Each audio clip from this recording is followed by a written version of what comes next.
Ah yes, another day, another retro handheld to obsess over. Today we're diving deep into the Miyoo Flip, Miyoo's first clamshell design, giving us a long-awaited spiritual successor to the Game Boy Advance SP, if you don't count that other one. But is it all it's cracked up to be, or should you wait for a revision before flipping your wallet open? Well, after a lot of testing, some frustrations, and a hinge that decided to give up on life, I have some thoughts. Let's get into it.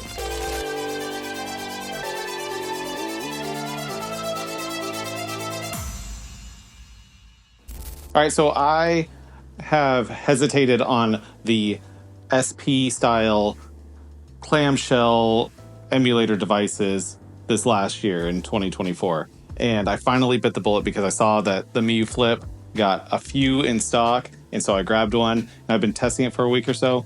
And I have some thoughts on it. So the Miyoo Flip, it was announced almost a year ago. And Miyoo decided to come out with the A30 first. And then finally, the Flip dropped at the end of 2024. So let's get into the unboxing of the Miyoo Flip. Inside the box, that is slightly too small to hold everything, is the Flip itself, a USB-C to USB-A cable, a user manual that you won't read, or could read in about 30 seconds. But there are a few extras, just like in the A30. You get a screen protector, beautiful carrying case, and a micro SD to USB adapter. I like that Miyoo adds those little items in with their devices now. At first glance, this thing looks great. Super compact, fits right in your pocket, and most importantly, we get that beloved clamshell design. But my excitement turned into concern quickly as my hinge stopped working on day one. We'll get into that issue shortly, but let's just say you may not have to wait that long for a revised version of this device. This is great news if you're waiting to buy a Miyoo Flip. Not so good if you already have one in your hand. And even worse if your hinge is broken. Physically, the Miyoo Flip takes a lot of inspiration, obviously, from the Game Boy Advance SP. And by a lot, I mean this thing is almost identical in every form to the Game Boy Advance SP. But while it does share the DNA of the SP, it's a completely different beast in good ways and bad. One major difference you'll see when you open it up is there are two Vita-style thumbsticks. This is obviously to pair with the more powerful processor that you can run PSP games, Dreamcast games, and 64 games, but we'll also get into that. The analog sticks are recessed deep into the body to allow the device to fold flush. These also have the ability to click in for extra inputs, which is nice. One function I found them useful for was on DS emulation, is to use the touchscreen cursor and also click in to flip the screens. I'm not a big fan of Nintendo DS emulation on single screens because 3DSs and DSs are so accessible and hackable that I would just much rather play those types of games on hardware that natively supports it since they're already portable. The position of the sticks is awkward, especially if you have to use the shoulder buttons at the same time, maybe for a quick short session. On a positive note, the Flip has a proper modern D-pad, magnificent face buttons, and stacked clicky shoulder buttons. The face buttons really are the star of the show. They're not clicky like on the Ambernic. They have membranes. They feel very high quality. The D-pad is solid and accurate. It could be a little bit bigger, but it doesn't bug me. It's still larger than the original Game Boy SP D-pad. And while the shoulder buttons are all clicky, they feel similar to the original SP shoulder buttons. I'm a fan of analog triggers, but that's not really what this device was going for. Another thing that I like about the device is the screen. It's a beautiful 3.5-inch IPS display, a 640 by 480 resolution. This scales perfectly for all the retro games. Dreamcast runs natively at 640 by 480. It looks super crisp. Viewing angles are excellent. Colors are vibrant. The brightness is, again, a weak point for Miyoo devices, but it's not something that affects me personally. While it is the same resolution as the A30 screen, the Flip just looks much better side by side. Also, this took me a while to find out. If you're trying to adjust the brightness in-game, you hold the start button and use L1 and R1 to decrease and increase brightness, respectively.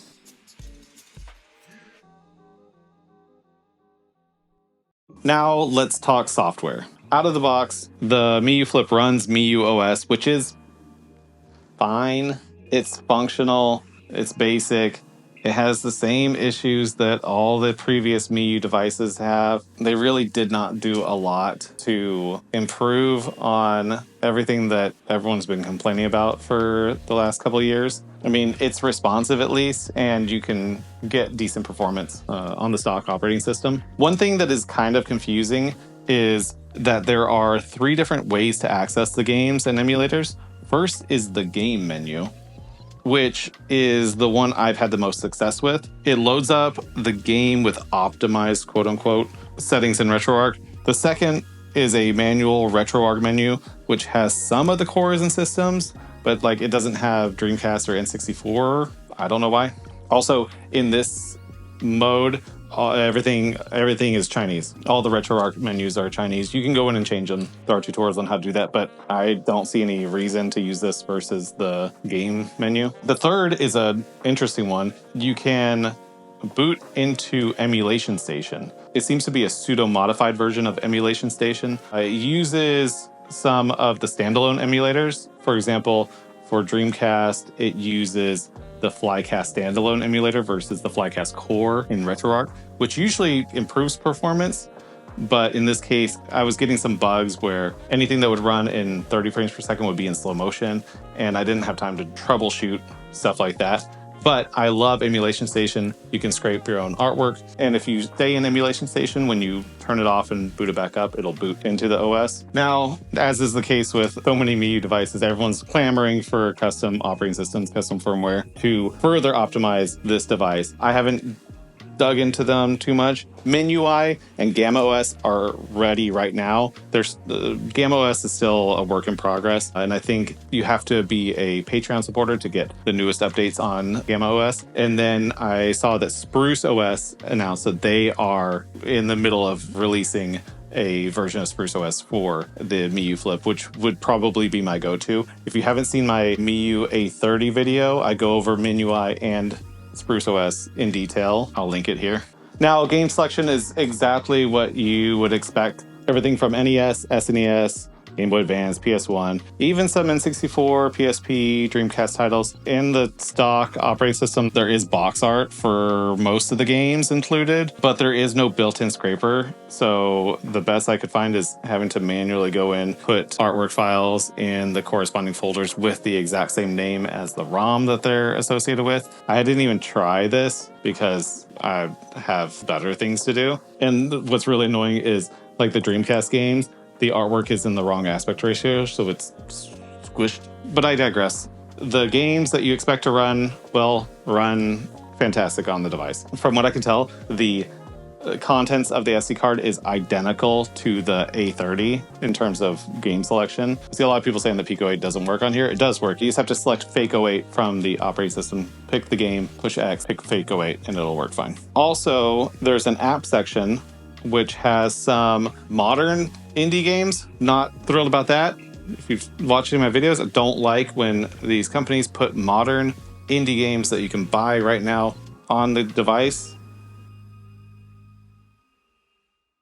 With Dreamcast, it's usually running between 30 and 60 frames per second, which is awesome, but there are dips here and there. N64 gave me the most issues. There are only 11 N64 games loaded onto the card, which probably says a lot with how confident they are with the N64 emulation. Another thing, out of the box, there's no Bluetooth. It has the hardware, but you have to go to the Miyoo website, download files, put them on the SD card, and then flash them onto the device. Not ideal, especially when this device was delayed several months over and over again. Now, the biggest issue for me is the hinge. I love the clamshell design, but mine stopped locking into place almost immediately. I even tried fixing it myself, but didn't want to risk snapping the plastic enclosure.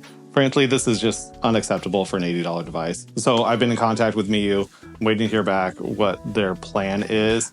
Hey, Editor Ty here, checking in. These are not available right now at the $80 price tag.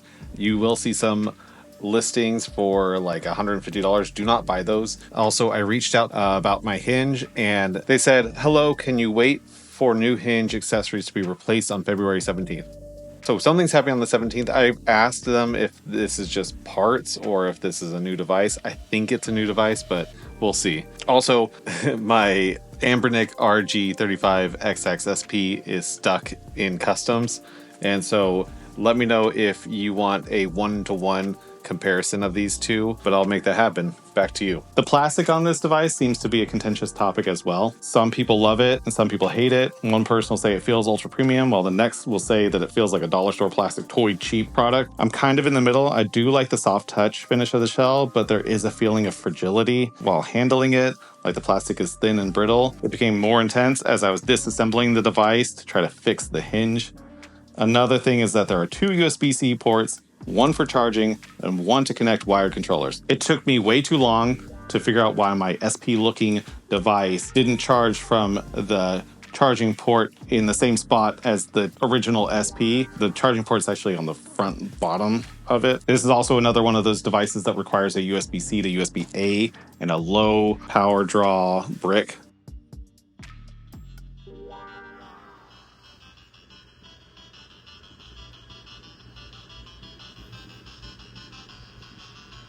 So final verdict, the Miyoo Flip is a good device. It has good pieces to it, but the whole package is not quite there. I love the shape. I love the form factor. I love the features. I love the screen. I don't like the hinge.